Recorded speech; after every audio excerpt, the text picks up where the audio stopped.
E se as pirâmides fossem apenas o começo de algo muito maior? E se aquilo que vemos no Egito, no México, na China, fossem apenas a ponta visível de uma verdade que a história oficial jamais conseguiu explicar? E se tudo o que nos ensinaram sobre o nascimento da civilização estivesse incompleto, fragmentado, deliberadamente esquecido? Nos disseram que as pirâmides foram túmulos, monumentos funerários construídos por faraós, obcecados pela eternidade. Nos disseram que milhares de escravos as ergueram com cordas, trenós de madeira e uma paciência infinita. Mas uma série de descobertas arqueológicas recentes, análises geológicas ignoradas durante décadas e padrões matemáticos impossíveis de ignorar sugerem algo completamente diferente. Algo que a ciência ortodoxa ainda não está pronta para aceitar. Hoje vamos analisar estruturas que aparecem em todos os continentes, com as mesmas características arquitetônicas, alinhamentos astronômicos, que exigem conhecimentos que não deveriam existir naquela época, e uma rede global de construções megalíticas que parecem responder a um mesmo projeto, a uma mesma intenção. Um plano que ultrapassa fronteiras, oceanos e milênios. Olá e bem-vindos ao nosso canal, onde exploramos os cantos esquecidos da história humana, os mistérios que a arqueologia convencional prefere deixar na penumbra, e as perguntas que nos fazem questionar tudo aquilo que julgávamos saber sobre nossos antepassados. Aqui não buscamos verdades absolutas, mas sim abrir portas, iluminar caminhos alternativos, convidar você a olhar com outros olhos para as ruínas que pontilham nosso planeta. Relaxe, acomode-se, respire fundo e prepare sua mente para questionar a realidade. Porque o que vamos explorar hoje não é fantasia. São dados concretos, evidências físicas, anomalias que os livros de história preferem evitar. Se você gosta de desafiar a versão oficial, de mergulhar fundo nas perguntas que incomodam, inscreva-se no canal e ative as notificações, porque esta jornada está apenas começando. Durante séculos, aceitamos uma narrativa linear sobre o desenvolvimento humano. Fomos ensinados que a civilização começou na Mesopotâmia há cerca de 6.000 anos, que os sumérios inventaram a escrita, que os egípcios dominaram a arquitetura monumental, que cada cultura evoluiu de forma independente, isolada, sem contato significativo entre si. A história oficial nos apresenta um mundo antigo fragmentado, onde cada povo teria descoberto suas próprias técnicas, desenvolvido suas próprias cosmologias, construído suas próprias maravilhas. Mas então surgem as anomalias. Primeiro, uma aqui, outra ali. Detalhes que não se encaixam, blocos de pedra pesando centenas de toneladas cortados com precisão de fração de milímetro, quando supostamente não existiam ferramentas adequadas. Orientações astronômicas tão exatas que exigem não apenas observação casual dos céus, mas cálculos complexos, compreensão profunda dos ciclos celestes, mapas estelares que levam gerações para compilar. Construções separadas por oceanos inteiros, apresentando as mesmas soluções arquitetônicas, os mesmos ângulos, as mesmas proporções matemáticas. E quanto mais você olha, quanto mais se aprofunda nos dados, mais evidente se torna. Existe um padrão. Um fio invisível que conecta Gizé a Teotihuacan, Stonehenge a Angkor Wat, Tiahuanaco, as pirâmides submersas do Japão. Um padrão que sugere não isolamento, mas conexão. Não primitivismo, mas sofisticação. Não acaso, mas projeto deliberado. A questão que permeia este documentário é simples, mas profunda. E se as pirâmides do Egito não fossem um fenômeno único, mas parte de uma rede global muito mais antiga? E se elas fossem apenas o começo, os vestígios mais visíveis de uma civilização que dominava conhecimentos que só agora estamos redescobrindo? E se a história humana não fosse uma linha reta ascendente do primitivo ao moderno, mas um ciclo, uma espiral, onde picos de conhecimento foram alcançados, perdidos e esquecidos múltiplas vezes? Vamos começar pelo que sabemos, ou melhor, pelo que pensamos que sabemos. A Grande Pirâmide de Gizé. 240 metros de lado na base, 146 metros de altura original, composta por aproximadamente 2,5 milhões de blocos de calcário e granito, alguns pesando até 80 toneladas. A precisão de sua construção é espantosa. Os lados estão alinhados aos pontos cardeais, com um erro inferior a 1/10 de grau. Os ângulos internos são perfeitos. As câmaras internas apresentam simetria milimétrica. A versão oficial diz que foi construída pelo faraó Quéops, por volta de 2560 a.C., como seu túmulo. No entanto, jamais foi encontrada uma múmia dentro da Grande Pirâmide. Jamais foram descobertos hieróglifos nas paredes internas que confirmassem seu propósito funerário. Não existem inscrições dedicatórias. Não há decoração mortuária como nas tumbas do Vale dos Reis. A única evidência que liga Quéops à pirâmide são algumas marcas de pedreiro encontradas em câmaras superiores, marcas que muitos pesquisadores consideram duvidosas, possivelmente adicionadas posteriormente. Mas vamos além da autoria. Vamos falar sobre o método. Como uma civilização da Idade do Bronze, que segundo a história oficial dispunha apenas de ferramentas de cobre, conseguiu cortar, transportar e posicionar milhões de blocos com tal perfeição? Os egiptólogos tradicionais falam em rampas gigantescas de terra e tijolo que teriam permitido arrastar os blocos até as alturas necessárias. No entanto, nenhuma evidência física dessas rampas foi encontrada. E os cálculos matemáticos mostram que uma rampa capaz de alcançar o topo da Grande Pirâmide precisaria ter um volume 3 vezes maior que a própria pirâmide. Onde está esse material? Para onde teria ido? Alguns pesquisadores sugeriram rampas internas, espirais que subiriam por dentro da estrutura. Mas isso criaria instabilidades arquitetônicas enormes, e, novamente, não há evidência física. Outros falam em rampas temporárias desmontadas após a construção. Mas isso exigiria um esforço quase tão monumental quanto a própria pirâmide, e não explica a precisão dos encaixes, a simetria perfeita, o alinhamento astronômico. E há outro problema, raramente mencionado nos documentários convencionais. A Grande Pirâmide está construída sobre um platô rochoso, cuidadosamente nivelado. O desvio de nível na base é inferior a 2 centímetros ao longo de 240 metros. Nivelar uma superfície assim, sobre rocha viva, exige tecnologia topográfica avançada. Exige instrumentos de medição de alta precisão. Exige conhecimento de geometria complexa. E isso antes mesmo de colocar a primeira pedra. Agora, ampliemos o olhar.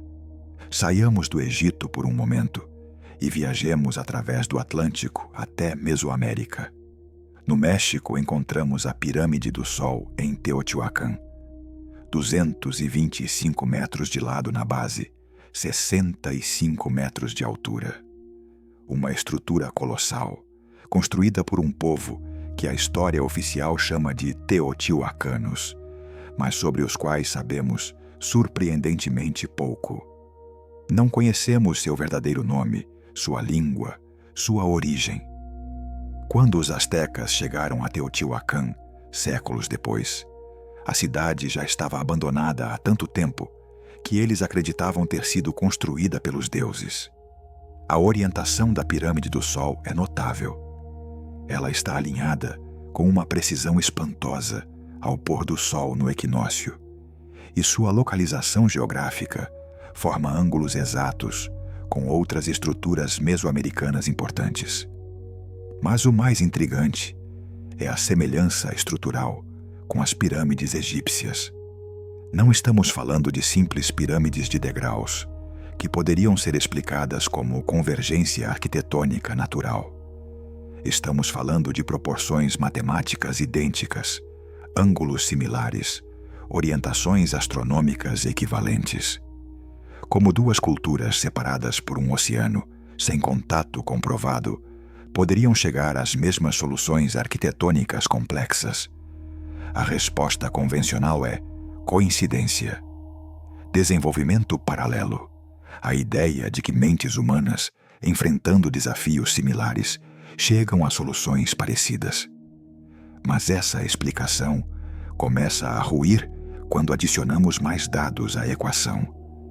Na China, encontramos as pirâmides de Xi'an, estruturas cobertas por terra e vegetação, algumas tão grandes quanto as do Egito, alinhadas também aos pontos cardeais, organizadas em padrões que refletem constelações específicas. Na Indonésia, a pirâmide de Gunung Padang, datada por alguns geólogos em mais de 10.000 anos, apresenta câmaras subterrâneas e orientações precisas. No Peru, Caral, considerada a civilização mais antiga das Américas, com 5.000 anos, já construía pirâmides complexas. E há mais, muito mais. Pirâmides na Bósnia, contestadas, mas impossíveis de ignorar completamente. Estruturas piramidais submersas perto de Yonaguni, no Japão, com ângulos retos e degraus que parecem artificiais. Construções megalíticas em todos os continentes, todas compartilhando características técnicas que desafiam a cronologia oficial. Estamos diante de um fenômeno global. Não podemos mais falar de culturas isoladas, desenvolvendo arquitetura monumental de forma independente. Os padrões são claros demais, as semelhanças profundas demais. Existe algo maior acontecendo aqui. Algo que a história convencional não consegue explicar, sem recorrer a coincidências improváveis demais para serem aceitas. Então, qual seria a explicação alternativa? O que poderia unir todas essas culturas distantes no tempo e no espaço? Uma possibilidade cada vez mais considerada por pesquisadores independentes é a existência de uma civilização anterior. Uma cultura-mãe, muito mais antiga, muito mais avançada, que teria deixado seu conhecimento espalhado pelo mundo, seja através de sobreviventes de algum cataclismo, seja através de uma rede de comércio e comunicação global, que simplesmente não imaginávamos possível. Essa teoria não é nova. Platão falou de Atlântida. Culturas ao redor do mundo preservaram mitos de eras douradas perdidas, de povos sábios que vieram antes, de conhecimentos ancestrais transmitidos por mestres vindos do mar ou das montanhas. Durante séculos, esses relatos foram descartados como mitologia, fantasia, invenção. Mas e se houvesse um núcleo de verdade? E se os mitos fossem memórias distorcidas pelo tempo? A geologia começa a oferecer pistas inquietantes. Sabemos agora que o nível dos oceanos era mais de 100 metros mais baixo durante a última era glacial, que terminou há aproximadamente 11.700 anos. Vastas extensões de terra costeira, onde hoje há apenas oceano, estavam expostas. Cidades inteiras poderiam ter existido ali, civilizações costeiras que teriam sido completamente inundadas quando o gelo derreteu. E estamos apenas começando a explorar os fundos oceânicos com tecnologia adequada. Recentemente, ao largo da costa da Índia, perto de Gujarat, foram descobertas estruturas submersas que parecem ruínas de uma cidade antiga. Datações preliminares sugerem uma idade de 9.000 anos, possivelmente mais. Se confirmado, isso reescreveria completamente nossa compreensão sobre quando e onde surgiram as primeiras civilizações urbanas. Mas essas descobertas são recebidas com ceticismo extremo pela academia tradicional, não porque as evidências sejam fracas, mas porque elas não se encaixam no paradigma aceito. E esse é um padrão recorrente. Sempre que uma descoberta arqueológica desafia a cronologia estabelecida, sempre que uma datação aponta para idades impossíveis, segundo o modelo convencional, a primeira reação não é investigar mais profundamente, mas questionar a metodologia, buscar formas de descartar a evidência, proteger a narrativa oficial. Isso não é ciência, é dogma. A verdadeira ciência deveria ser flexível, aberta a revisar seus modelos quando novos dados aparecem. Mas a arqueologia convencional frequentemente opera como uma religião, com seus sacerdotes guardiões da ortodoxia, suas heresias proibidas, suas verdades intocáveis. Questionar a idade das pirâmides, sugerir civilizações pré-diluvianas, propor contato transoceânico na antiguidade, tudo isso é tratado como blasfêmia acadêmica. No entanto, os dados continuam chegando. E quanto mais olhamos, mais difícil se torna ignorar o padrão. Vamos aprofundar na primeira grande evidência, o aspecto físico e arqueológico dessas estruturas. Vamos olhar para a pedra em si, para os blocos megalíticos que compõem não apenas as pirâmides, mas templos, muralhas e plataformas ao redor do mundo. Em Baalbek, no Líbano, encontramos os blocos de pedra mais pesados, já utilizados em construção humana. No Templo de Júpiter, a plataforma inferior contém 3 megalitos, conhecidos como o Trilithon. Cada um desses blocos pesa aproximadamente 800 toneladas. 800 toneladas. Para colocar isso em perspectiva, um bloco desses equivale ao peso de cerca de 6 baleias azuis adultas. E eles foram cortados de uma pedreira localizada a quase 1 quilômetro de distância, transportados, levantados e encaixados com precisão absoluta na estrutura. A arqueologia convencional atribui essas construções aos romanos, mas os próprios romanos, em seus registros, afirmavam que a plataforma inferior já existia quando eles chegaram. Eles simplesmente construíram seu templo sobre fundações muito mais antigas. E há ainda outro detalhe perturbador. Na pedreira original, existe um quarto bloco, ainda maior, parcialmente cortado da rocha-mãe. Ele pesa aproximadamente 1.200 toneladas. 1.200 toneladas. Não existe guindaste moderno capaz de erguer tal peso. Como isso foi feito? A resposta honesta é: não sabemos. Podemos especular, criar teorias, imaginar sistemas de roldanas e alavancas, mas não temos certeza. E o mais importante, não conseguimos replicar tal feito com os métodos que atribuímos àquela época. Se não podemos reproduzir, como podemos afirmar com certeza que sabemos como foi feito? Em Ollantaytambo, no Peru, nas montanhas andinas, encontramos blocos de granito rosa, pesando até 50 toneladas, trazidos de uma pedreira localizada do outro lado de um vale profundo, através de um rio, montanha acima. Esses blocos foram cortados com ângulos precisos, encaixados sem argamassa, tão perfeitamente que não é possível inserir uma lâmina de faca entre eles. A técnica de corte mostra um domínio da pedra que vai além do que atribuímos aos Incas.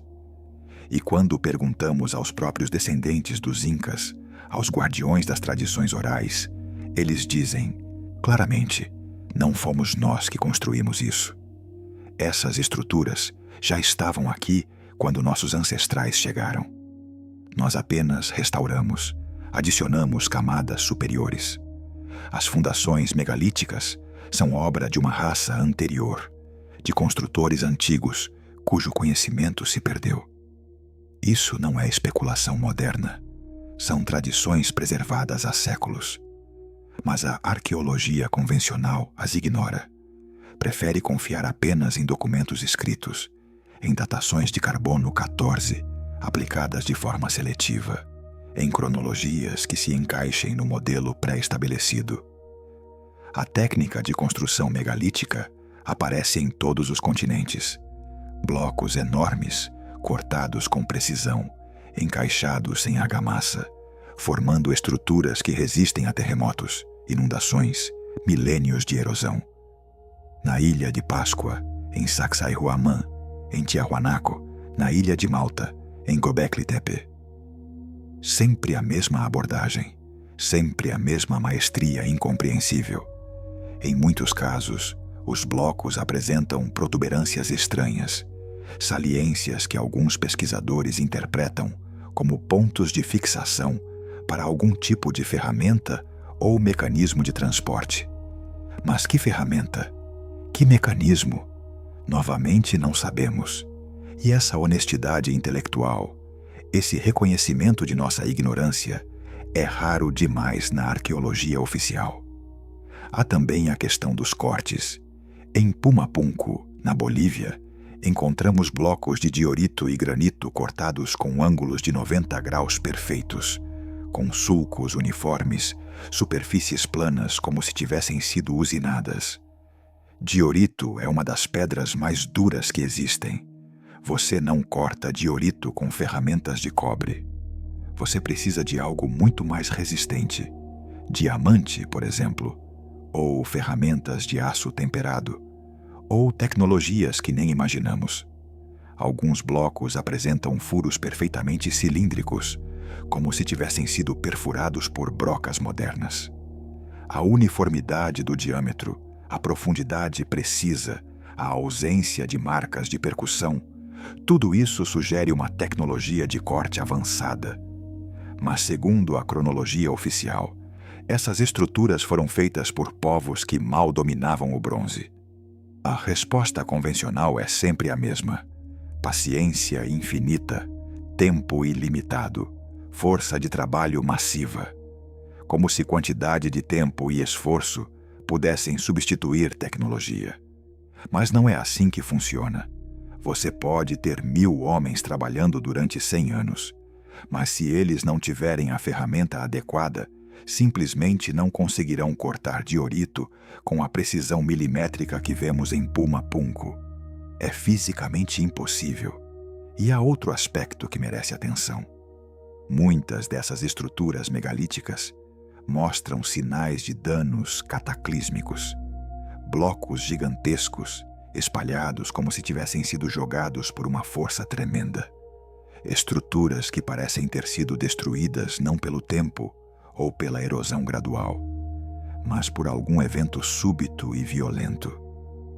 Em Tiahuanaco, por exemplo, blocos de 100 toneladas estão revirados, deslocados, como peças de um quebra-cabeça gigante desmontado por mãos titânicas.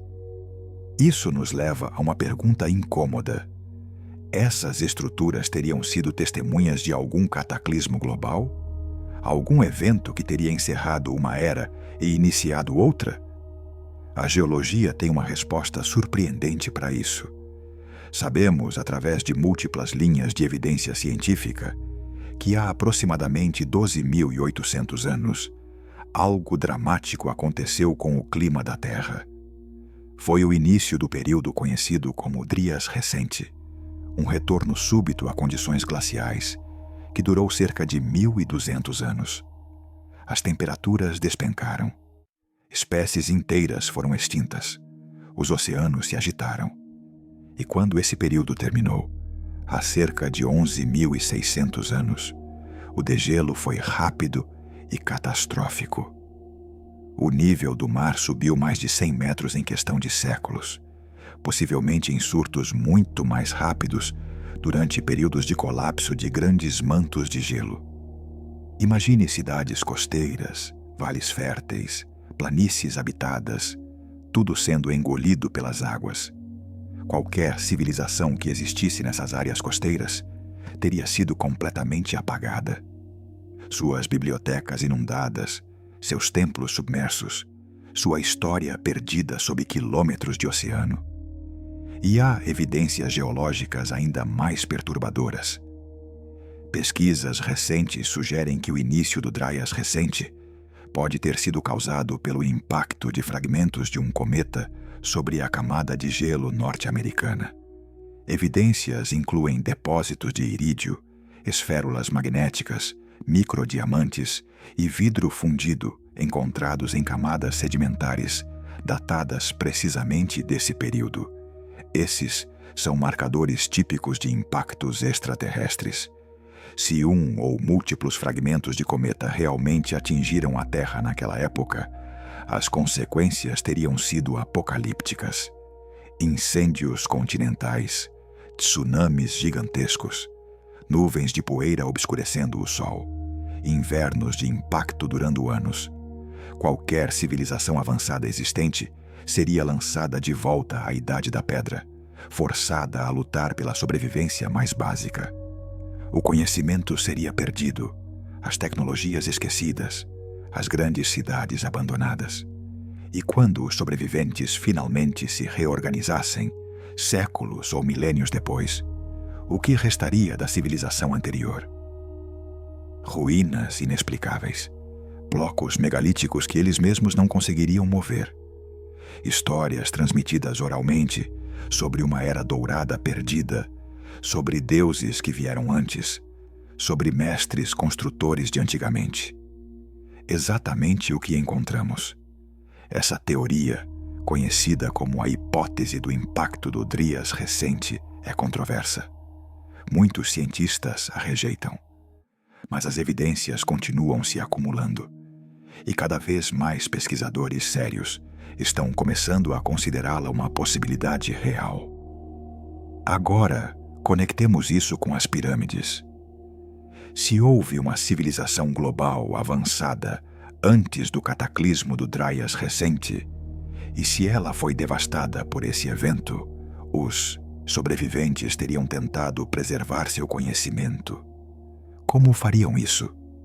Como garantiriam que as gerações futuras, mesmo após séculos de caos e esquecimento, pudessem recuperar a sabedoria perdida?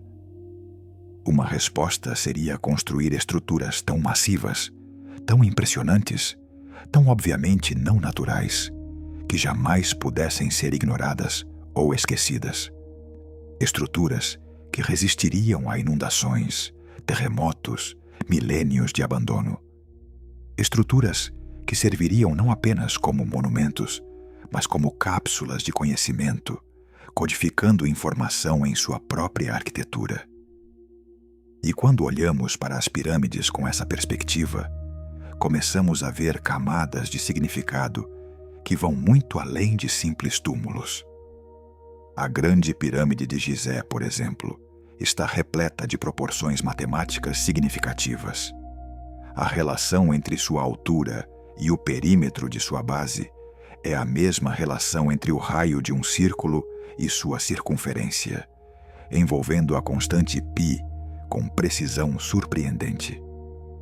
A distância da Terra ao Sol, expressa em uma unidade de medida específica, está codificada nas dimensões da pirâmide.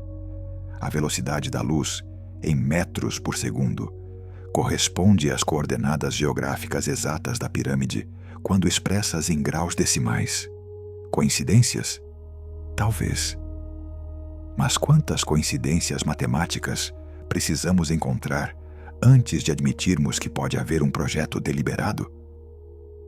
Os construtores da Grande Pirâmide, quem quer que fossem, conheciam a esfericidade da Terra. Conheciam sua circunferência com notável precisão. Conheciam a relação entre os hemisférios norte e sul. Escolheram o local de construção com um propósito. A pirâmide está localizada exatamente no centro de massa dos continentes terrestres. Não no centro geográfico, que seria arbitrário, mas no centro de massa, o ponto que equilibra toda a superfície continental do planeta. Como sabemos disso? Porque só foi possível calcular esse ponto central com precisão após termos mapeado completamente todos os continentes, incluindo a Antártica, e termos computadores para processar os cálculos complexos. Isso aconteceu no século XX. Como os construtores das pirâmides, há supostamente 4.500 anos, teriam esse conhecimento? Resposta convencional seria: não tinham. As correspondências matemáticas seriam meras coincidências, projeções modernas sobre uma estrutura antiga, nosso desejo de encontrar padrões onde não existem. Mas essa explicação se torna cada vez mais difícil de sustentar quando os padrões se multiplicam, quando as correlações aparecem repetidamente, quando a precisão supera o que seria razoável atribuir ao acaso. Existe um princípio na ciência. Quando você elimina todas as explicações impossíveis, o que sobra, por mais improvável que pareça, deve ser a verdade. Então, eliminemos as impossibilidades. Não foi acaso, a matemática é precisa demais. Não foi sorte, os padrões se repetem em estruturas ao redor do mundo. Não foi primitivo, a tecnologia de corte e construção supera o que atribuímos àquela época. O que sobra? A possibilidade de que estamos fundamentalmente errados sobre quem construiu essas estruturas, quando foram construídas, e principalmente por quê. Vamos mergulhar agora na segunda grande evidência, o aspecto científico e geológico. Vamos olhar para o que a própria Terra nos conta, através de suas rochas, seus sedimentos, seus ciclos climáticos. A Esfinge de Gizé é talvez uma das pistas mais reveladoras e controversas. Esculpida em rocha calcária, representando um leão com cabeça humana, ela repousa no platô ao lado das pirâmides há milênios. A egiptologia oficial a atribui ao faraó Khefren, datando-a de aproximadamente 2530 a.C., contemporânea às pirâmides. Mas há um problema geológico sério com essa datação. Na década de 90, um geólogo chamado Robert Schoch examinou cuidadosamente os padrões de erosão na esfinge e no recinto de pedra que a rodeia. Schoch não era um caçador de mistérios ou um teórico alternativo. Era um geólogo acadêmico respeitado, professor universitário, treinado para ler nas rochas a história do tempo. E o que ele viu o perturbou profundamente. A erosão na esfinge é vertical, profunda, ondulada. Não é o tipo de erosão causada por vento e areia, que seria horizontal, com padrões de abrasão característicos.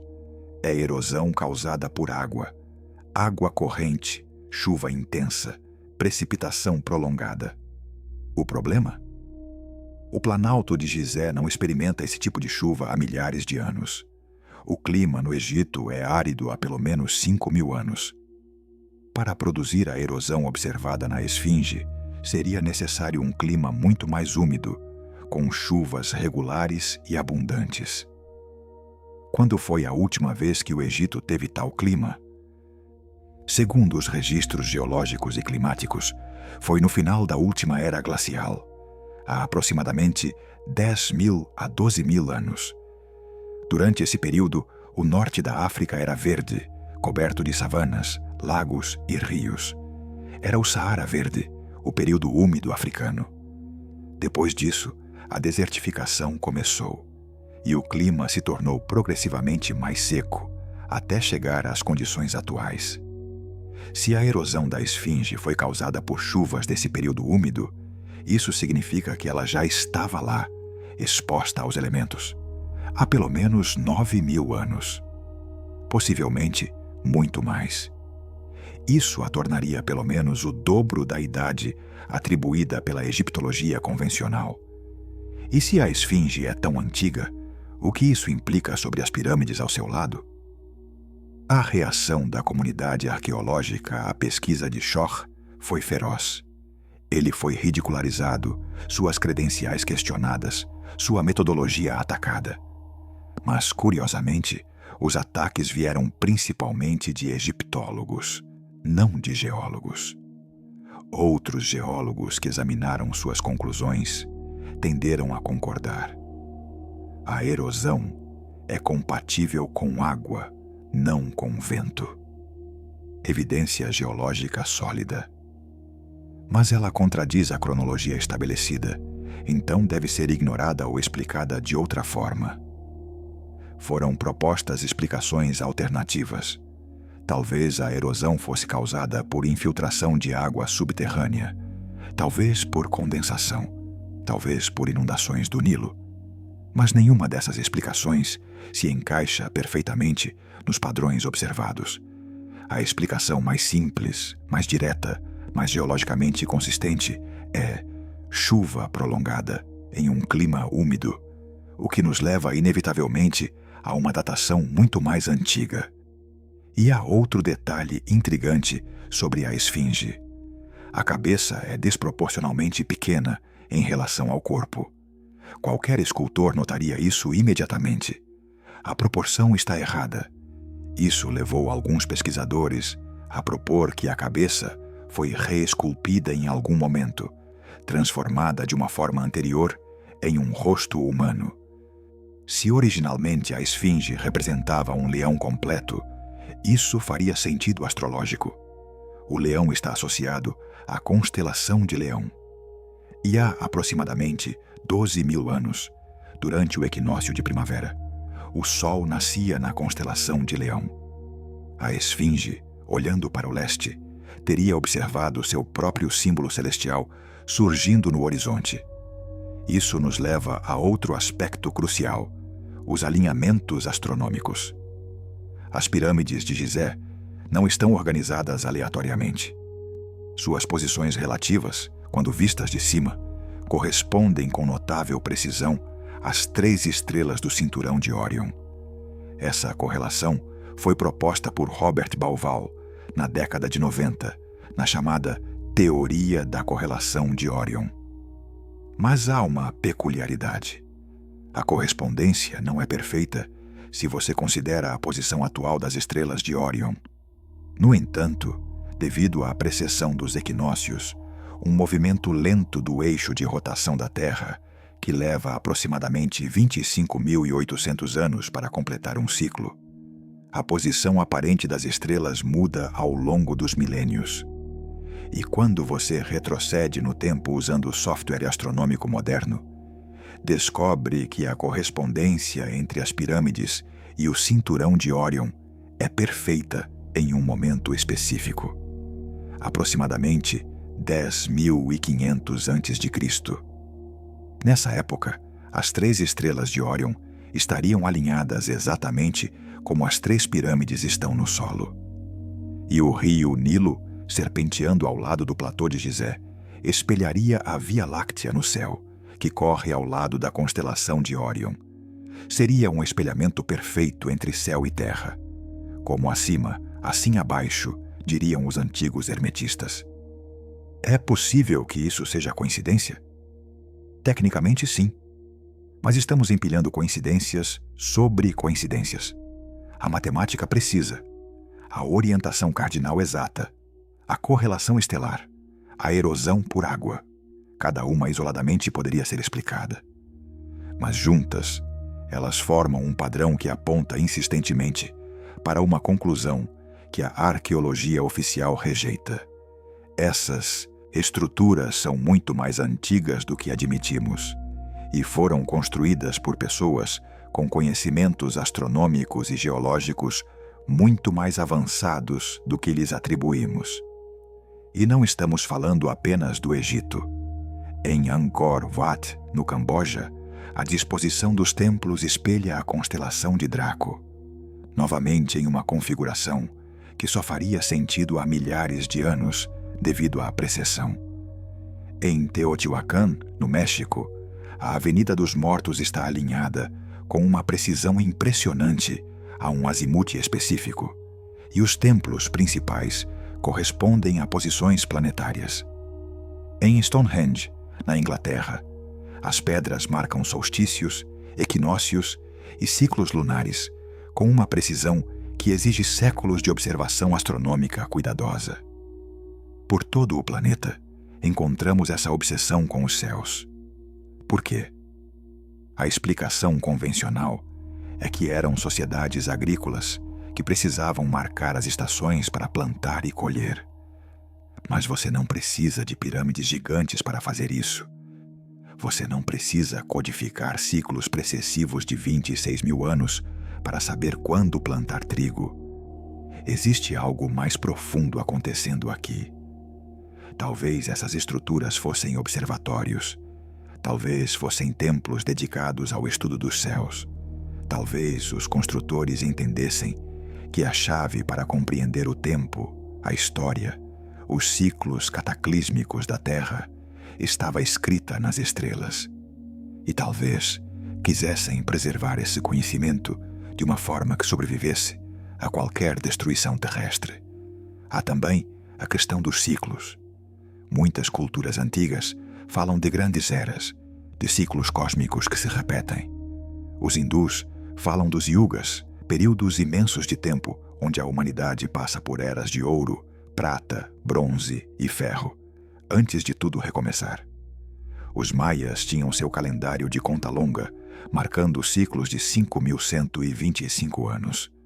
Os egípcios falavam de Zep-Tepi, o primeiro tempo, uma era dourada quando os deuses caminhavam entre os homens. Esses não eram apenas mitos abstratos. Eram cronologias cuidadosamente preservadas, transmitidas através de gerações, codificadas em calendários complexos.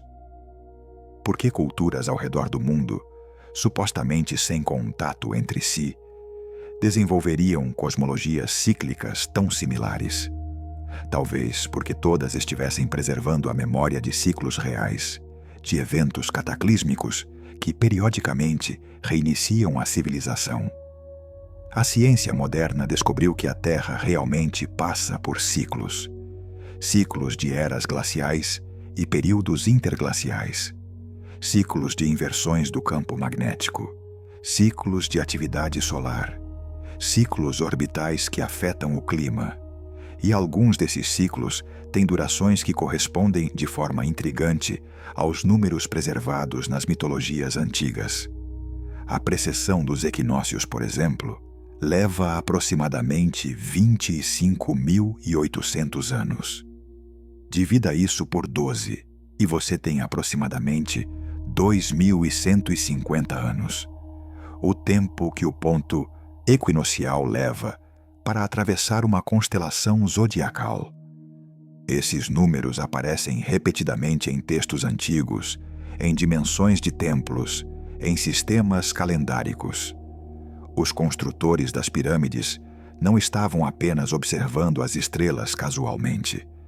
Estavam rastreando ciclos de longo prazo, mapeando movimentos celestes que levam milênios para se completar. Isso implica não apenas conhecimento astronômico avançado, mas continuidade cultural por períodos imensos, ou acesso a registros de observações feitas durante gerações. E há evidências de que eles também entendiam geologia, de formas que só recentemente redescobrimos. A escolha dos locais de construção não era aleatória.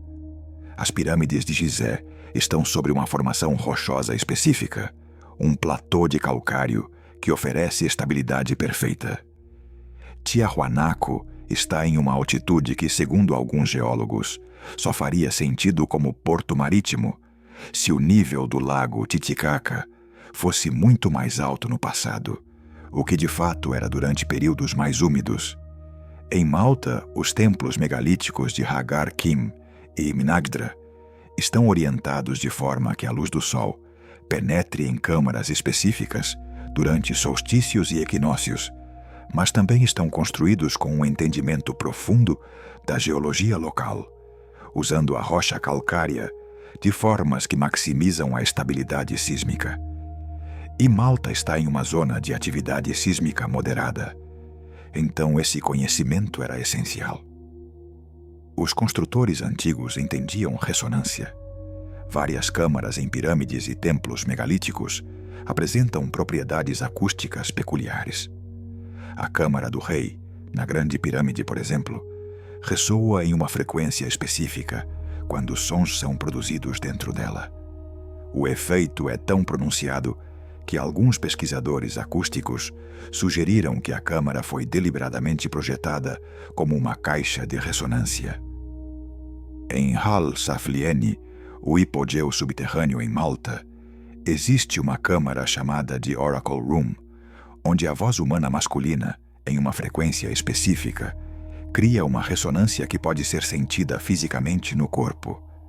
Estudos acústicos modernos confirmaram que a câmara amplifica sons em frequências entre 90 e 120 Hz, que correspondem ao registro mais baixo da voz masculina. Por que construir câmaras com propriedades acústicas tão específicas? Eram templos de som, onde rituais envolviam cânticos, vibrações, talvez estados alterados de consciência induzidos por frequências sonoras? Ou havia um propósito mais técnico, relacionado a propriedades físicas do som e da vibração que estamos apenas começando a compreender? Experimentos modernos mostram que frequências sonoras específicas podem levitar pequenos objetos, mover partículas, até mesmo afetar a estrutura molecular de materiais. Isso levou alguns pesquisadores a especular se os antigos teriam desenvolvido alguma forma de tecnologia acústica, usando som para mover ou moldar pedra. Parece fantástico, e não há evidência direta disso, mas as propriedades acústicas das estruturas antigas são inegáveis e intrigantes. Há também a questão dos materiais. Muitas estruturas antigas incorporam tipos específicos de pedra trazidos de distâncias imensas, quando pedreiras locais teriam fornecido material perfeitamente adequado. Em Stonehenge, as pedras azuis vieram de uma pedreira nas montanhas de Preseli, no país de Gales, a mais de 240 quilômetros de distância. Cada uma pesa várias toneladas. Por que transportar essas pedras específicas por tal distância, através de terreno difícil, quando o calcário local estaria disponível? A resposta convencional fala em significado ritual, em propriedades simbólicas das pedras. Mas análises geológicas modernas descobriram algo intrigante. As pedras azuis de Preseli têm propriedades acústicas incomuns. Quando golpeadas, elas produzem sons ressonantes, quase musicais. Algumas soam como sinos. Teriam os construtores de Stonehenge escolhido essas pedras especificamente por suas propriedades sonoras? Teria o círculo de pedras funcionado como uma espécie de instrumento musical megalítico? E há mais. Estudos geológicos recentes das pedras de Stonehenge revelaram algo completamente inesperado. Algumas delas apresentam marcas de desgaste e reposicionamento que sugerem que foram movidas, desmontadas e remontadas múltiplas vezes ao longo de séculos, possivelmente milênios. Stonehenge que vemos hoje pode ser apenas a versão mais recente de uma estrutura muito mais antiga, reconstruída e reconfigurada por sucessivas culturas que a consideravam sagrada. Isso nos leva a uma percepção importante. Muitas das estruturas que estudamos podem ter camadas de história. As fundações podem ser muito mais antigas que as partes superiores. Civilizações posteriores podem ter encontrado ruínas megalíticas antigas e construído sobre elas, incorporado-as em seus próprios templos, reivindicado-as como suas. No templo de Osirion, em Abidos, Egito, vemos isso claramente. A estrutura inferior é feita de blocos megalíticos massivos, dispostos de forma semelhante às paredes incas de Cusco, com aquele estilo poligonal de encaixe perfeito sem argamassa. Mas acima dela, há paredes de tijolos e hieróglifos do período dinástico egípcio. Dois estilos completamente diferentes, duas eras de construção. A pergunta é: quanto tempo separa essas duas camadas? A egiptologia oficial diz que tudo foi construído no mesmo período, apenas com técnicas diferentes para diferentes partes da estrutura. Mas isso não faz sentido arquitetônico. Por que usar blocos de 100 toneladas perfeitamente encaixados nas fundações, exigindo tecnologia e esforço imensos, e depois usar tijolos simples nas paredes superiores? A explicação mais lógica é que as fundações megalíticas já estavam lá. Eram ruínas de uma era anterior, e os egípcios dinásticos construíram sobre elas. Vemos o mesmo padrão em Cusco. As fundações dos edifícios coloniais espanhóis são muros megalíticos incas. Mas quando você pergunta aos historiadores peruanos, muitos dirão que mesmo os incas construíram sobre fundações ainda mais antigas. As pedras na base, as maiores e mais perfeitamente encaixadas, pertencem a uma era que eles chamam de pré-inca, atribuída a culturas como os Tiahuanaco ou a construtores ainda mais antigos, lembrados apenas em lendas. E se aplicarmos esse princípio globalmente? E se muitas das estruturas que atribuímos a culturas conhecidas forem, na verdade, reconstruções ou incorporações de ruínas muito mais antigas? As implicações seriam profundas. Significaria que nossa cronologia está fundamentalmente errada, que estamos constantemente atribuindo construções a povos que apenas herdaram ou restauraram o trabalho de predecessores esquecidos. A geologia química oferece outra linha de evidência perturbadora. Datação por radiocarbono funciona bem para materiais orgânicos como madeira, ossos, tecidos, mas não funciona para a pedra. Você não pode datar quando um bloco de granito foi cortado usando carbono 14. Então, como datamos estruturas de pedra? Geralmente, datamos materiais orgânicos encontrados associados à estrutura. Um pedaço de carvão em argamassa, restos de madeira em uma viga de suporte, artefatos de cerâmica no contexto arqueológico. Mas aqui está o problema. Você está datando quando aquele material orgânico específico foi depositado, não quando a pedra foi cortada ou a estrutura construída. Se uma civilização posterior reocupou uma ruína antiga, deixou carvão de suas fogueiras, a datação de radiocarbono dará a data da reocupação, não da construção original. Isso cria um viés sistemático em nossas datações, sempre empurrando estruturas antigas para períodos mais recentes. E esse viés é raramente reconhecido ou corrigido. A Academia Arqueológica aceita as datações que confirmam a cronologia estabelecida e questiona aquelas que a desafiam. Há casos onde datações inconvenientes foram simplesmente descartadas. Em Göbekli Tepe, na Turquia, uma das descobertas arqueológicas mais revolucionárias das últimas décadas, as datações iniciais causaram choque. 11.000 anos. Anterior à agricultura, anterior à cerâmica, anterior a tudo o que considerávamos necessário para a civilização. E não era um assentamento primitivo. Era um complexo de templos megalíticos, com pilares de pedra intricadamente esculpidos, pesando até 16 toneladas cada. A descoberta de Göbekli Tepe destruiu paradigmas fundamentais. Nos ensinaram que a agricultura veio primeiro, depois assentamentos permanentes, depois organização social complexa, depois monumentos e templos. Mas Göbekli Tepe inverte essa sequência.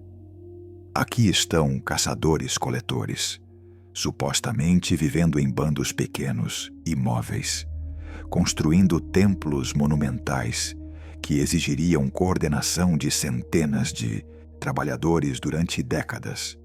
Isso forçou uma reavaliação.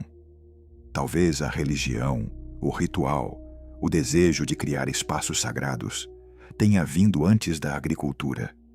Talvez a necessidade de alimentar os trabalhadores que construíam os templos tenha motivado o desenvolvimento agrícola. Talvez tenhamos entendido tudo de trás para frente. Mas mesmo aceitando Göbekli Tepe, a arqueologia oficial ainda mantém limites rígidos. Aceita-se que há 11 mil anos existiam sociedades capazes de monumentos megalíticos. Mas sugira que havia civilizações avançadas há 15 ou 20 mil anos. E você ainda será ridicularizado. Por quê? Onde está a linha? Por que 11 mil anos é aceitável, mas 15 mil não? A verdade desconfortável é que nosso conhecimento do período pré-histórico é extremamente limitado. Temos explorado a arqueologia científica há apenas cerca de 150 anos. E durante a maior parte desse tempo, focamos em áreas específicas: Mesopotâmia, Egito, Mediterrâneo, algumas partes das Américas. Vastas regiões do planeta permanecem arqueologicamente inexploradas. Os fundos oceânicos, onde cidades costeiras antigas estariam submersas, são praticamente desconhecidos. Apenas cerca de 5% do fundo oceânico foi mapeado em alta resolução. 5%. E estamos falando de 70% da superfície do planeta. Que civilizações poderiam estar submersas ali, a 100 metros de profundidade, cobertas por sedimentos de 12 mil anos? Simplesmente não sabemos porque não olhamos. Quando olhamos, encontramos coisas. As estruturas de Yonaguni, no Japão, descobertas em 1987, apresentam o que parecem ser degraus esculpidos, ângulos retos, plataformas planas. Geólogos debatem se são formações naturais ou artificiais. Alguns argumentam que processos geológicos podem criar ângulos retos em camadas sedimentares.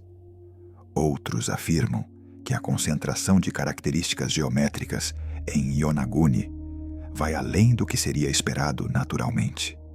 A datação geológica sugere que, se as estruturas são artificiais, elas estariam submersas desde o fim da última era glacial, há pelo menos 10 mil anos. Isso, novamente, empurra a civilização avançada para períodos que a cronologia oficial rejeita. Então a tendência é classificar Yonaguni como natural. Problema resolvido, seguimos em frente. Mas e se não for natural? E se for apenas uma de muitas estruturas submersas esperando para serem descobertas? A tecnologia de sonar e mapeamento submarino está avançando rapidamente. Nas próximas décadas, teremos uma imagem muito melhor dos fundos oceânicos. E se encontrarmos cidades, portos, templos sob as ondas? A história terá que ser reescrita. Já há indícios. Perto de Cuba, em águas profundas, sonares detectaram o que parecem ser estruturas geométricas, possíveis edifícios ou pirâmides. A descoberta foi anunciada no início dos anos 2000. Causou uma breve sensação. Depois, silêncio. Financiamento para a exploração adicional não se materializou. O assunto foi esquecido. Por quê? Se há mesmo estruturas ali, seria a descoberta arqueológica do século. Mas se confirmá-la significa destruir cronologias estabelecidas, reescrever livros didáticos, admitir que estávamos errados, então talvez seja mais fácil não olhar. Esse é um padrão recorrente. Descobertas que desafiam o paradigma são marginalizadas. Pesquisadores que as promovem são isolados academicamente. Financiamento seca. E lentamente, a descoberta inconveniente é esquecida, relegada às margens da pseudociência, mesmo que os dados sejam sólidos. A ciência deveria ser autocorretiva, aberta a novas evidências. Mas na prática, especialmente em campos como arqueologia, que tem forte componente cultural e identitário, paradigmas são defendidos ferozmente. Carreiras são construídas sobre interpretações específicas da história. Admitir erro fundamental é profissionalmente arriscado. Então, a inércia institucional favorece manter o status quo, mesmo diante de evidências contraditórias. Mas voltemos às pedras. Há outro aspecto geológico fascinante: a erosão diferencial. Em muitos sítios megalíticos, vemos blocos de pedra com graus muito diferentes de erosão, mesmo quando estão lado a lado. Um bloco está profundamente desgastado, com superfície ondulada e porosa. O bloco ao lado está relativamente preservado, com cantos ainda definidos. Se todos os blocos foram colocados ao mesmo tempo e expostos às mesmas condições climáticas, deveriam mostrar erosão similar. A erosão diferencial sugere que foram colocados em momentos diferentes, possivelmente separados por milhares de anos. Novamente, isso aponta para camadas de construção, para ruínas antigas sendo incorporadas em estruturas posteriores. Em Sacsayhuaman, perto de Cusco, essa erosão diferencial é visível. Os blocos megalíticos inferiores, os maiores e mais perfeitamente encaixados, mostram erosão profunda. As fileiras superiores, de blocos menores com encaixe menos preciso, estão melhor preservadas. 2 períodos de construção, separados por tempo suficiente para a erosão diferencial se manifestar. A meteorização química da pedra depende de muitos fatores: tipo de rocha, clima, exposição à água, atividade biológica. Mas em condições similares, é um processo relativamente uniforme. Ver diferenças dramáticas em blocos adjacentes é um sinal claro de que suas histórias de exposição são diferentes. E depois há as marcas de ferramentas. Ou melhor, a ausência delas. Quando você corta a pedra com cinzel e martelo, deixa marcas características. Pequenas ranhuras, depressões onde a ferramenta impactou, padrões de percussão. Podemos ver essas marcas em muitas estruturas antigas. Mas em algumas das pedras mais precisamente cortadas, nas superfícies mais planas, não há marcas. As superfícies são lisas como vidro. Como você cria uma superfície tão lisa em granito ou diorito sem ferramentas de polimento avançadas? Alguns pesquisadores sugeriram serras de cobre com areia abrasiva. Experimentos modernos mostraram que isso é possível, mas extremamente lento e trabalhoso. Para criar as superfícies que vemos em Pumaponku ou no interior da Grande Pirâmide, levaria décadas de trabalho contínuo por artesãos especializados. Possível? Tecnicamente, sim. Provável?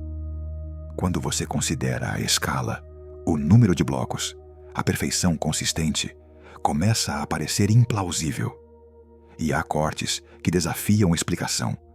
Em Assuan, no Egito, existe um obelisco inacabado, ainda parcialmente conectado à rocha-mãe. Ele pesa aproximadamente 1.150 toneladas. Ao redor dele, há trincheiras cortadas na rocha de granito. Essas trincheiras têm paredes verticais perfeitas e largura uniforme. A egiptologia oficial diz que foram feitas com bolas de dolerito, uma pedra mais dura que o granito, martelando e esmagando a rocha. Experimentos foram feitos para testar essa teoria. Sim, você pode desgastar granito com dolerito, mas o processo é incrivelmente lento. Para criar as trincheiras ao redor do obelisco inacabado, trabalhadores teriam que martelar continuamente durante anos, possivelmente décadas. E as paredes das trincheiras são lisas, verticais, sem as irregularidades que você esperaria de percussão. Parecem mais terem sido cortadas que esmagadas.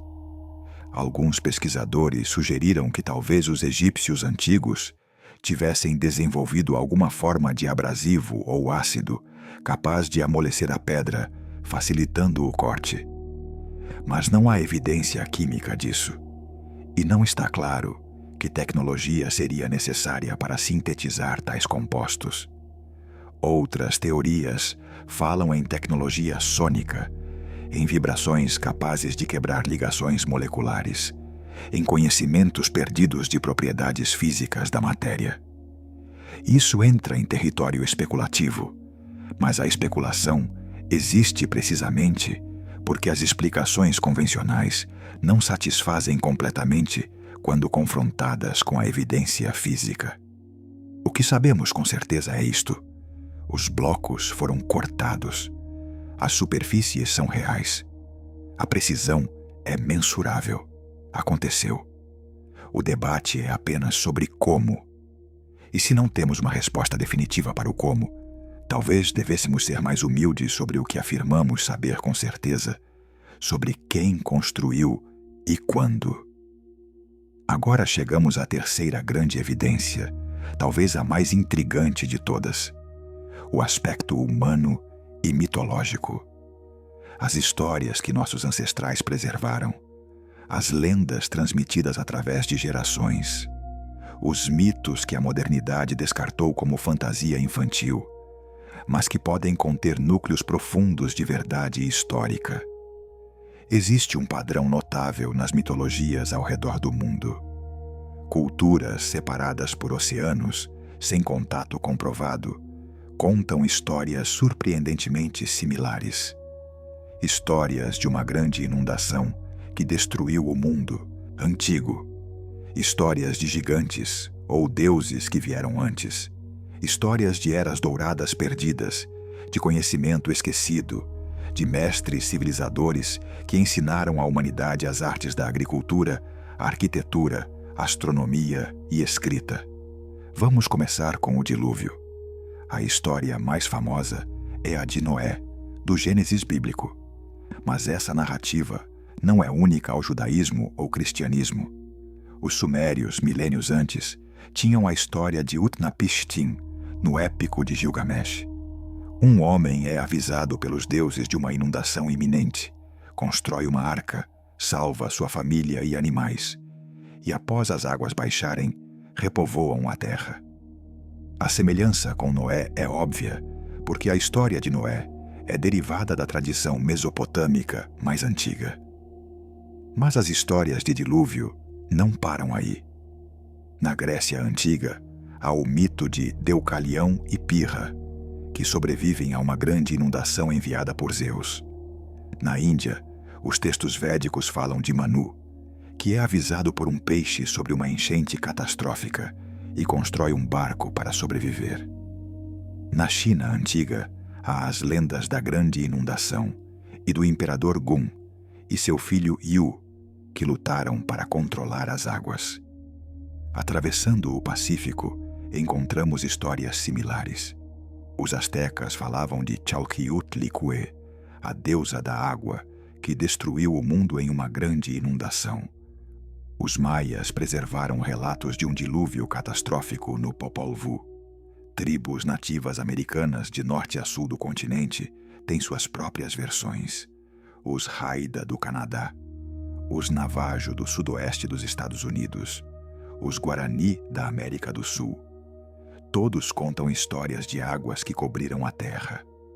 Na Austrália, os aborígenes têm mais de 200 tradições orais diferentes sobre a subida do nível do mar, inundações costeiras, ilhas que desapareceram sob as ondas.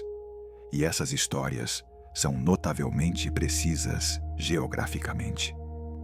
Quando pesquisadores compararam as localizações descritas nos mitos aborígenes com dados geológicos sobre a costa australiana durante o fim da era glacial, encontraram correspondências impressionantes. Lugares que as histórias diziam terem sido inundados foram exatamente as áreas que estudos mostram terem sido submersas quando o mar subiu há 12.000 anos. Isso é extraordinário. Significa que tradições orais preservaram memórias geográficas precisas durante pelo menos 10.000 anos, transmitidas de geração em geração sem escrita, mantendo detalhes topográficos específicos. Se isso é possível, se a memória humana oral pode ser tão confiável através de milênios, então talvez devêssemos levar outras histórias antigas mais a sério. A explicação convencional para a ubiquidade dos mitos de dilúvio é que inundações locais são comuns e cada cultura criou suas próprias histórias para explicá-las. Mas isso não explica a consistência dos detalhes. Não são apenas inundações locais temporárias. são descrições de catástrofes globais, de águas que cobrem montanhas, de mundo antigo sendo completamente destruído, de poucos sobreviventes tendo que recomeçar a civilização. E geologicamente, sabemos que houve uma inundação global, no sentido de que o nível do mar subiu drasticamente no fim da última era glacial. Mais de 100 metros em alguns milênios, com pulsos de subida muito mais rápidos em períodos específicos.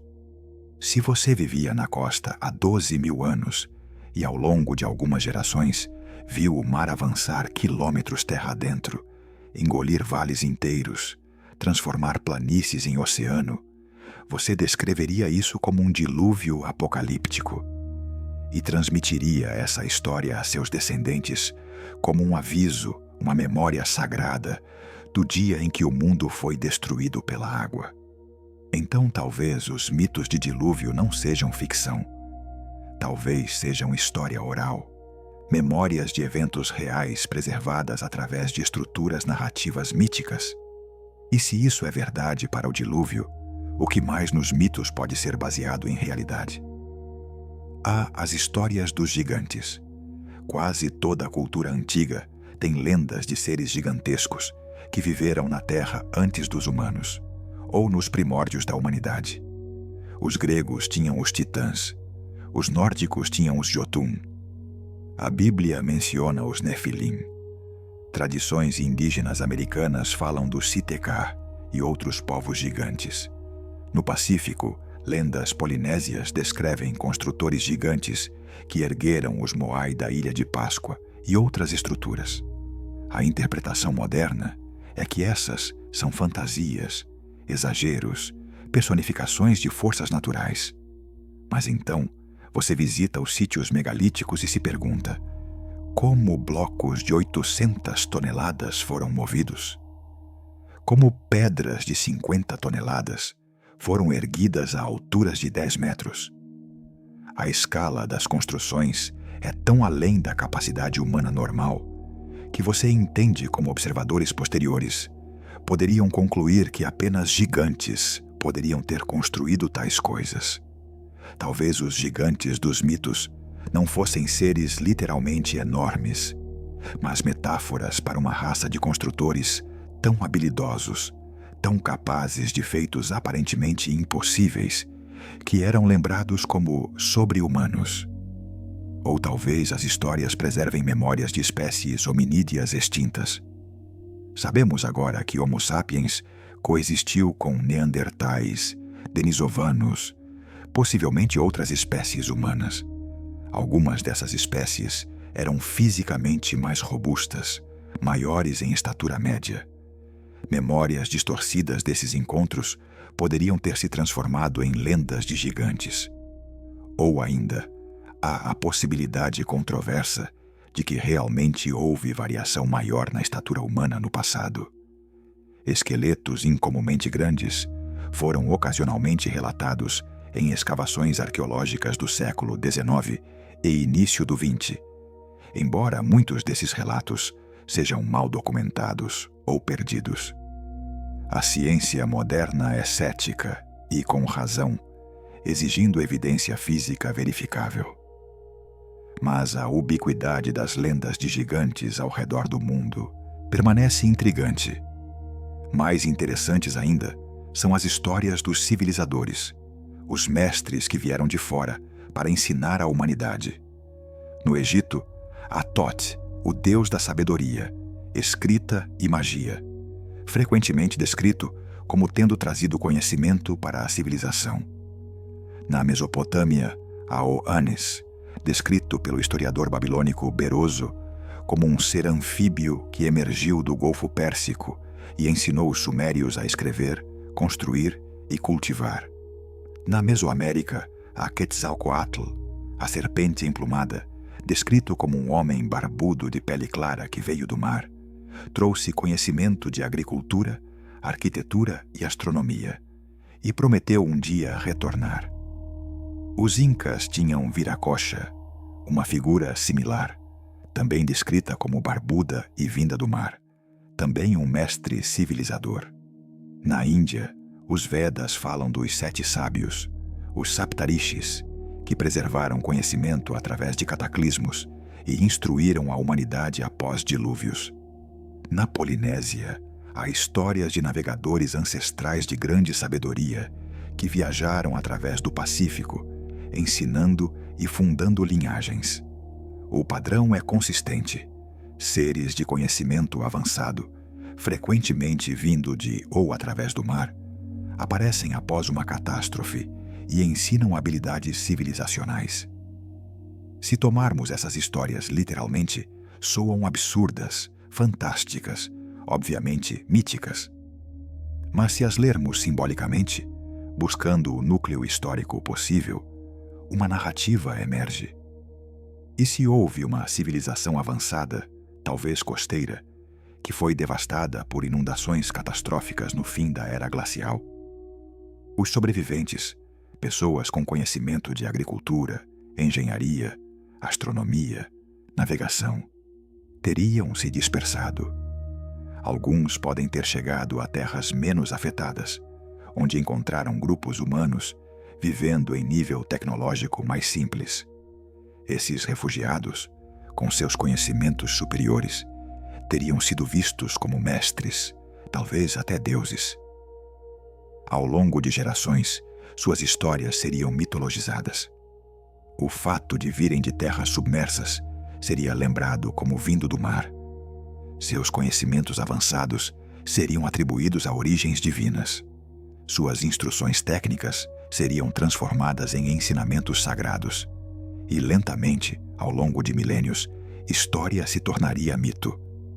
Essa interpretação não requer extraterrestres, não exige o sobrenatural. Apenas reconhece a possibilidade de que civilização avançada existiu antes do que admitimos, que foi destruída por eventos geológicos que sabemos terem ocorrido e que suas memórias foram preservadas em formas míticas. E há detalhes intrigantes nas mitologias que sugerem conhecimento técnico real. Os Dogon, um povo do Mali na África Ocidental, têm tradições cosmológicas que incluem conhecimento sobre Sírio B, uma estrela anã branca, companheira de Sírio, que não é visível a olho nu e só foi descoberta pela astronomia moderna em 1862. Como os Dogon, sem telescópios, saberiam sobre Sírio B? A explicação deles é que foram ensinados por seres ancestrais chamados Nomo, que vieram das estrelas. Pesquisadores ocidentais que estudaram os Dogon nos anos 40 ficaram perplexos com esse conhecimento. Céticos sugeriram que os Dogon aprenderam sobre Sírio B com missionários ou visitantes europeus no início do século XX e incorporaram isso em suas tradições. Mas os Dogon insistem que esse conhecimento é ancestral, transmitido há gerações. É difícil verificar.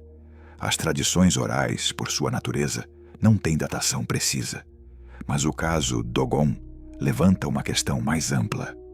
Quanto conhecimento astronômico real pode estar codificado em mitologias antigas? Os mitos egípcios associam Órion com Osíris e Sírio com Ísis. Essas associações não são arbitrárias. Sírio é a estrela mais brilhante no céu noturno, e seu aparecimento helíaco, seu primeiro surgimento no horizonte ao amanhecer, após um período de invisibilidade, coincidia com a inundação anual do Nilo. Era um marcador temporal crucial para a agricultura egípcia. Órion, próximo a Sírio no céu, também tinha significado calendárico e religioso profundo. Mas a mitologia vai além da observação prática. Ela fala de Osíris sendo esquartejado, suas partes espalhadas, e Ísis reunindo-as para ressuscitá-lo. Alguns pesquisadores sugerem que isso codifica conhecimento sobre precessão dos equinócios, sobre ciclos estelares de longo prazo, sobre a relação entre céu e terra ao longo de eras.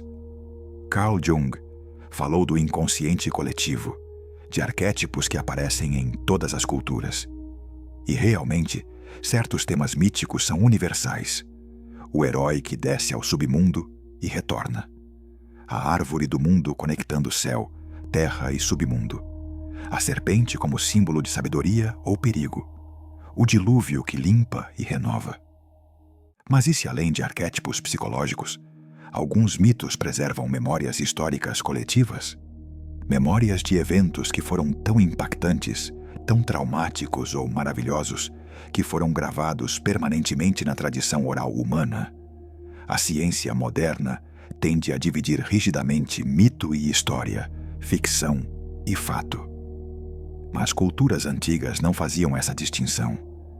Para eles, mito era história, história era sagrada, e o conhecimento prático estava entrelaçado com o narrativo e espiritual. Quando descartamos completamente os mitos como fantasias, podemos estar jogando fora dados históricos valiosos, apenas codificados em uma linguagem que não aprendemos a ler corretamente. Há também as profecias e avisos preservados em textos antigos. Muitas culturas falavam de ciclos de destruição e renovação. Os maias tinham seus bactuns, ciclos de aproximadamente 400 anos, e catuns, ciclos maiores. O fim de grandes ciclos era associado a transformações cósmicas, a possibilidades de catástrofes. O calendário maia de conta longa, que terminou em 21 de dezembro de 2012, causou pânico apocalíptico, moderno, mas estudiosos maias enfatizam que era visto como o fim de um ciclo e início de outro, não necessariamente como destruição total. No entanto, os maias certamente preservaram memórias de catástrofes passadas e antecipavam sua possível repetição. Os hindus têm a cosmologia mais elaborada de ciclos. Os yugas são eras medidas em milhares ou milhões de anos. Estamos supostamente no Kali Yuga, a Era das Trevas, que seguiu eras mais douradas. Eventualmente, Kali Yuga terminará em catástrofe e um novo ciclo começará. A escala temporal é cósmica, não necessariamente literal, mas a ideia de tempo cíclico, de repetição de padrões, de civilizações que sobem e caem, está profundamente enraizada. Os gregos antigos também falavam de eras.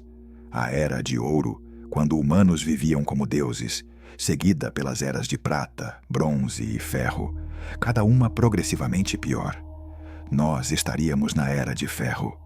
Essa narrativa de declínio é oposta à moderna ideia de progresso linear, mas talvez captura algo verdadeiro sobre a natureza cíclica da história humana. Civilizações realmente sobem e caem. Impérios poderosos se transformam em ruínas. Conhecimentos são perdidos. A Biblioteca de Alexandria queimou. As técnicas de fabricação do concreto romano foram esquecidas por mais de 1000 anos. O conhecimento de navegação polinésia, que permitiu colonizar ilhas através de milhares de quilômetros de oceano, quase desapareceu completamente e só foi preservado por esforços recentes de revitalização cultural. Se conhecimentos podem ser perdidos em séculos, imagine o que pode ser esquecido em milênios. Imagine uma catástrofe global que destruísse as bibliotecas, matasse a maioria dos letrados, fragmentasse as sociedades. Em poucas gerações, quase tudo seria perdido. Os sobreviventes preservariam o que pudessem em formas orais, em histórias, em símbolos. E essas histórias, transmitidas através de dezenas ou centenas de gerações, inevitavelmente se transformariam, ganhariam elementos fantásticos, se fundiriam com outras narrativas. Mas o núcleo poderia permanecer. E talvez seja esse núcleo que devemos buscar nos mitos. Não as camadas fantasiosas posteriores, mas o evento histórico original que deu origem à história. Existem também os chamados textos técnicos disfarçados de mitologia. O Mahabharata, épico indiano antigo, contém descrições de armas que soam estranhamente como armamento avançado. Armas que emitem luz cegante, que destroem exércitos inteiros, que envenenam a Terra por gerações. Lidas literalmente no contexto moderno, essas descrições parecem referências a armas nucleares ou armas de energia dirigida. Obviamente, a interpretação convencional é que são fantasias poéticas, exageros épicos. Mas e se fossem memórias distorcidas de tecnologias reais? Não necessariamente nucleares no sentido moderno, mas talvez outras formas de tecnologia destrutiva, desenvolvida por uma civilização antiga e depois perdida? Parece absurdo, e talvez seja. Mas a descrição de sintomas em vítimas dessas armas míticas, queda de cabelo, doenças da pele, enfraquecimento progressivo, são consistentes com envenenamento por radiação. Coincidência? Imaginação? Ou memória? No Ramayana, outro épico indiano, há descrições de vimanas, veículos voadores utilizados pelos deuses. As descrições incluem detalhes técnicos, materiais de construção, sistemas de propulsão. Alguns entusiastas modernos tentaram interpretar essas descrições como projetos de aeronaves antigas, com resultados questionáveis. Mas a persistência dessas narrativas em textos muito antigos é intrigante. Culturas ameríndias falam de pássaros trovão gigantes, seres que voam através do céu, trazendo tempestades. Dragões voadores aparecem em mitologias asiáticas e europeias. Podemos descartar tudo como fantasia, ou podemos perguntar: haveria um núcleo de observação real nesses relatos? Alguns pesquisadores sugeriram que descrições de dragões poderiam ser memórias de dinossauros sobreviventes ou descobertas de fósseis de dinossauros por povos antigos que tentavam imaginar como essas criaturas teriam sido vivas. Essa é uma explicação parcial, mas não cobre todos os detalhes, especialmente descrições de interação entre humanos e essas criaturas. O ponto não é afirmar que tudo nos mitos é literal, mas reconhecer que pode haver mais verdade histórica preservada ali do que a modernidade assume. Nossos ancestrais não eram estúpidos. Eram observadores cuidadosos do mundo natural, sobreviventes habilidosos, contadores de histórias deliberados. Quando preservavam narrativas através de séculos, faziam-no porque consideravam essas histórias importantes, verdadeiras em algum sentido fundamental. E depois há as anomalias arqueológicas diretas, objetos que não deveriam existir segundo a cronologia convencional. O mecanismo de Anticítera, descoberto em um naufrágio grego datado de aproximadamente 85 a.C., é um dispositivo de bronze incrivelmente complexo, com engrenagens, mostradores e escalas.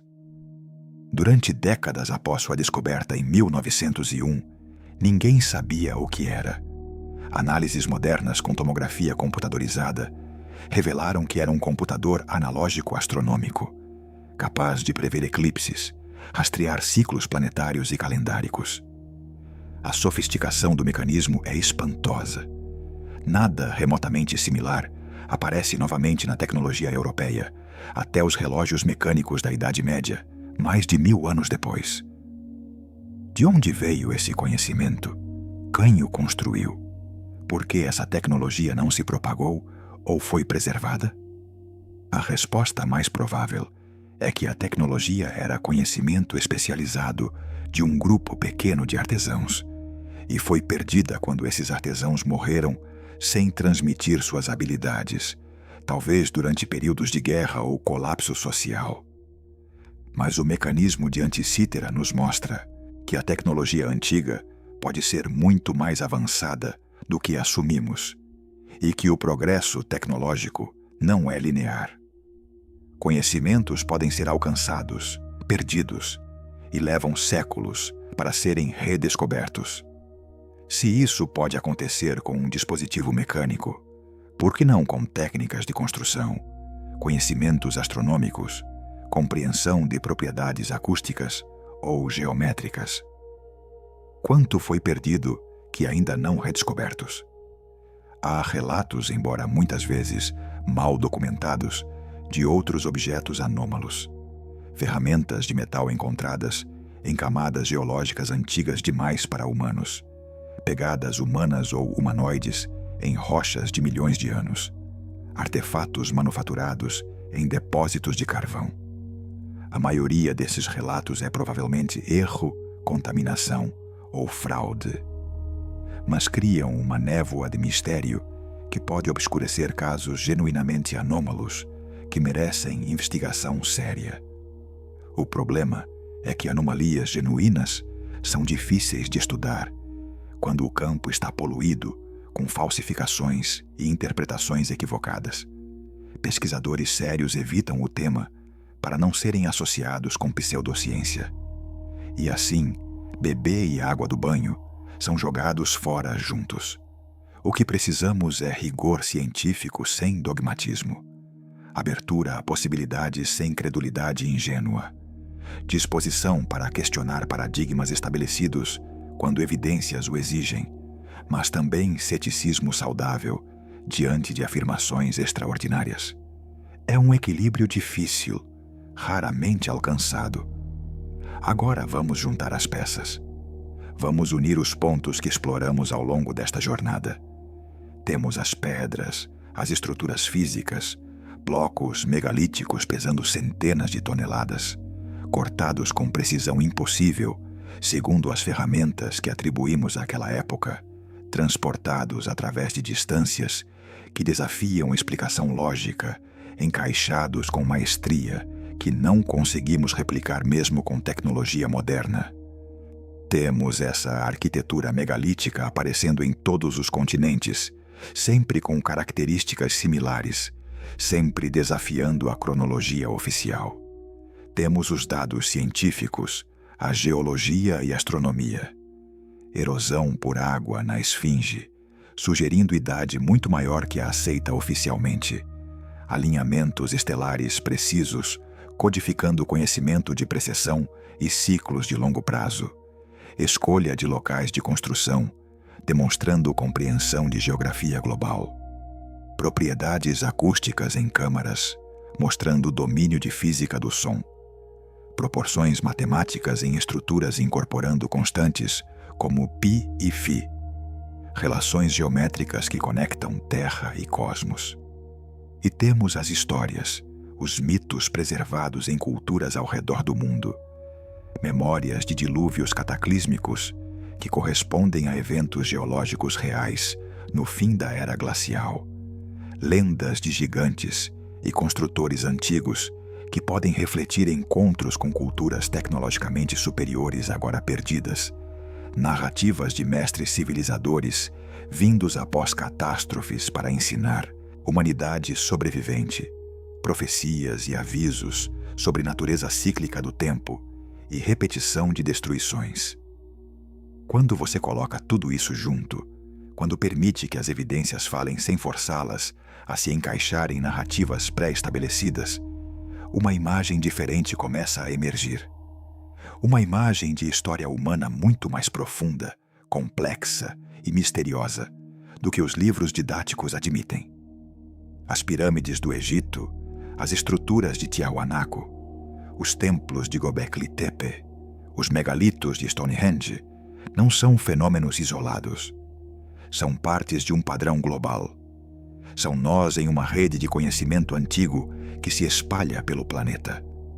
E essa rede sugere conexões, comunicação, talvez até uma civilização compartilhada ou cultura-mãe que influenciou desenvolvimentos em múltiplos continentes. Essa civilização, se existiu, seria anterior ao que chamamos de início da história.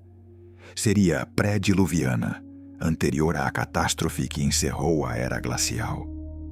E seria tecnologicamente sofisticada, não necessariamente com nossa tecnologia de motores e eletrônicos, mas com compreensão profunda de matemática, astronomia, engenharia, acústica, propriedades dos materiais. Por que não encontramos mais evidências diretas dessa civilização? Porque se ela era primariamente costeira, aproveitando os recursos marítimos e rotas de comércio oceânico, suas cidades principais estariam agora sob 100 metros de água.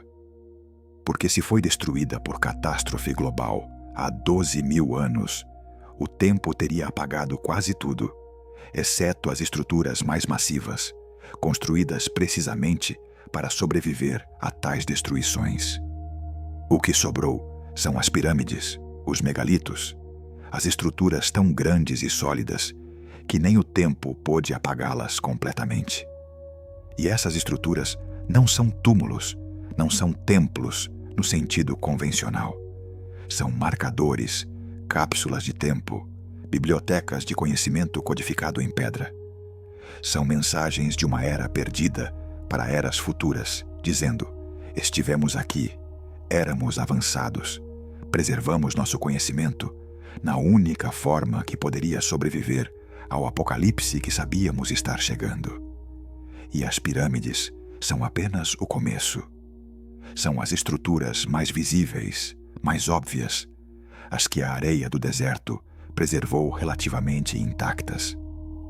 Mas quantas outras estão enterradas sob selvas, cobertas por sedimentos de milênios, submersas sob oceanos, esperando para serem descobertas? Nos próximos anos e décadas, à medida que tecnologias de detecção remota avançam, à medida que lidar revela estruturas escondidas sob copas de florestas, à medida que sonares mapeiam fundos oceânicos, à medida que satélites detectam anomalias sob desertos e geleiras, quantas novas descobertas virão? Quantos sítios que reescrevem a história estão esperando ali, ignorados porque não olhamos, ou porque olhamos, mas não quisemos ver? Já está acontecendo. Na Amazônia, LIDAR revelou recentemente extensas estruturas de terra, geóglifos gigantes, evidências de civilizações complexas, onde pensávamos haver apenas selva primitiva. Na Guatemala, varreduras LIDAR descobriram dezenas de milhares de estruturas maias previamente desconhecidas, revelando que a civilização maia era muito maior e mais densa do que imaginávamos. E essas são culturas conhecidas. O que mais está escondido? Sob a Antártica, sob quilômetros de gelo, estudos geológicos detectaram formações que poderiam ser montanhas, vales, possivelmente estruturas. Antes da Antártica congelar, há milhões de anos, segundo a geologia convencional, ela tinha clima temperado. Mas e se períodos de aquecimento e resfriamento forem mais frequentes e recentes do que pensamos? E se houve épocas, mesmo nos últimos 100.000 anos, quando partes da Antártica eram habitáveis? O que poderia estar preservado sob o gelo? Essas perguntas não têm respostas ainda. Mas o fato de podermos fazê-las, de termos evidências suficientes para torná-las legítimas, e não mera fantasia, isso, por si só, é significativo. Estamos em um momento de transição na arqueologia, onde tecnologias novas estão revelando um passado muito mais rico e complexo do que imaginávamos. E isso nos leva a uma pergunta ainda mais profunda, mais inquietante. Se houve civilizações avançadas no passado que foram completamente destruídas, apagadas quase sem deixar rastro, o que isso significa para nós? Estamos vendo o passado deles? Ou nosso próprio futuro? Vivemos em uma era de fragilidade tecnológica. Nossa civilização depende de sistemas interconectados complexos, redes elétricas, internet, cadeias de suprimento globais, agricultura industrial. Somos mais avançados tecnologicamente do que qualquer sociedade anterior, mas também mais vulneráveis. Um evento de magnitude suficiente, uma erupção vulcânica massiva, um impacto de asteroide, uma tempestade solar extrema, uma pandemia verdadeiramente devastadora, poderia desfazer séculos de progresso em anos. E se isso acontecesse, se nossa civilização colapsasse, o que restaria para arqueólogos daqui a 10.000 anos? Nossas cidades de aço e concreto pareceriam impressionantes inicialmente, mas corroem relativamente rápido sem manutenção. Nossos registros digitais, armazenados em servidores e nuvens, desapareceriam no momento em que a eletricidade falhasse. Nossos livros papel não duram milênios sem cuidado deliberado. O que sobreviveria? Estruturas de pedra massivas, se as tivéssemos construído mais. Artefatos de metal, mas corroídos e irreconhecíveis. Plásticos, estranhamente, poderiam durar, mas seriam fragmentos pequenos, não objetos reconhecíveis. Materiais radioativos, mas dispersos e difíceis de interpretar. Um arqueólogo futuro poderia olhar para nossas ruínas e subestimar drasticamente nossa sofisticação, assim como talvez estejamos fazendo com civilizações antigas. Eles poderiam assumir que éramos primitivos, porque as evidências de nossa tecnologia mais avançada não sobreviveram. Poderiam datar nossas estruturas erroneamente usando métodos indiretos. Poderiam criar narrativas simplistas sobre nosso colapso que perderiam completamente a verdadeira complexidade do que aconteceu. E se sobreviventes de nosso colapso preservassem histórias, transmitissem memórias oralmente através de gerações, essas histórias não se transformariam em mitos? A internet não seria lembrada como uma teia mágica, conectando todas as mentes? Aviões não seriam descritos como pássaros de metal que levavam pessoas através dos céus? Armas nucleares não seriam transmitidas como fogo divino que destrói cidades inteiras? Daqui a 10.000 anos, nossa era poderia ser a Atlântida, a civilização perdida sobre a qual descendentes distantes contam histórias, metade memória, metade fantasia, e na qual ninguém realmente acredita, porque as evidências físicas são escassas e ambíguas. Essa perspectiva deveria nos tornar humildes. Humildes sobre o que pensamos saber, com certeza sobre o passado. Humildes sobre a garantia de continuidade de nossa própria civilização. Humildes diante da vastidão do tempo e da fragilidade da memória humana. As pirâmides nos ensinam algo profundo. Se você quer que seu conhecimento sobreviva a eras, codifique-o em pedra. Construa massivamente, geometricamente, de formas que futuros observadores não possam ignorar. Incorpore sua sabedoria nas próprias proporções e alinhamentos da estrutura, para que, mesmo que a linguagem seja esquecida, mesmo que os textos sejam perdidos, a matemática permaneça, esperando para ser redescoberta. Talvez seja isso que as pirâmides realmente são. Não túmulos, não templos no sentido religioso estreito, mas monumentos ao conhecimento, testamentos em pedra de uma civilização que sabia que estava enfrentando destruição e queria deixar algo para trás. Uma mensagem através do abismo do tempo, dizendo: fomos reais, fomos sábios, e este é o que aprendemos. E a mensagem não é apenas sobre matemática e astronomia. É sobre ciclos, sobre a natureza recorrente de catástrofes, sobre a necessidade de vigilância, preparação, humildade diante das forças cósmicas e geológicas que podemos entender, mas não controlar. É um aviso e um convite. Um aviso de que civilizações caem, conhecimento é perdido, nada é permanente. E um convite para continuar a busca, continuar escavando, questionando, explorando, reconstruindo o quebra-cabeça de nosso passado profundo. Porque no fim, entender de onde viemos, reconhecer a profundidade e complexidade de nossa jornada como espécie, isso não é apenas curiosidade acadêmica. É essencial para compreender quem somos e para onde podemos estar indo. Se houve ciclos antes, haverá ciclos novamente.